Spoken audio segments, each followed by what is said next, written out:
Kitang tanan mga binuhat sa Dios, iya kita sa Dios, makakatawhan kita sa Dios, o gibuhat kita pinaagi gayud sa iyang purpose sa matag usa kanato. Ang Ginoo adunay maayo nga tuyo sa tong mga kinabuhi. Nganong buhi ka karon igsoon? Nganong buhi kita karon igsoon? Tungod kay naay purpose ang Ginoo sa tong kinabuhi. Nganong aniya kita dinhi sa kalibutan. Dunay tuyo ang Ginoo igsoon sa matag usa kanato. Nganong hangtod karon buhi pa kita tungod siyang tuyo sa tong kinabuhi.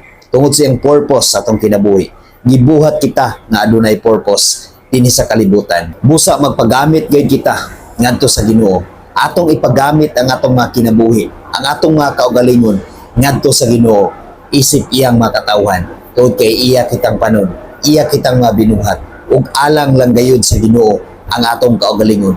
Dili kini alang sa kalibutan, dili kini alang sa mga kalingawan, dili kini alang lamang sa atong kaugalingon nga mga paghuna-huna, alang lang sa atong mga kaugalingon nga mga kalipay, kundi alang sa Ginoo.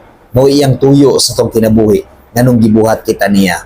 Efeso 2 versikulo 10. Mga binuhat kita sa Dios o gibuhat kita niya diha kang Kristo Jesus.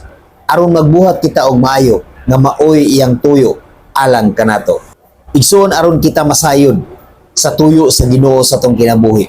Kung unsay purpose nganong gibuhat kita sa Dios, nganong ania kita dinhi sa kalibutan. Connect ngadto sa Ginoo igsoon aron masayod ka sa imong purpose sa imong kinabuhi. Ipakighiusa ang imong espiritu ngadto sa espiritu sa Dios aron masayod ka kung unsa ang imong purpose dinhi sa kalibutan.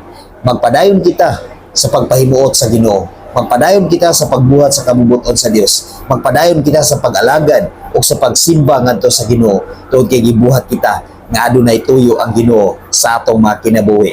God bless sa tanan.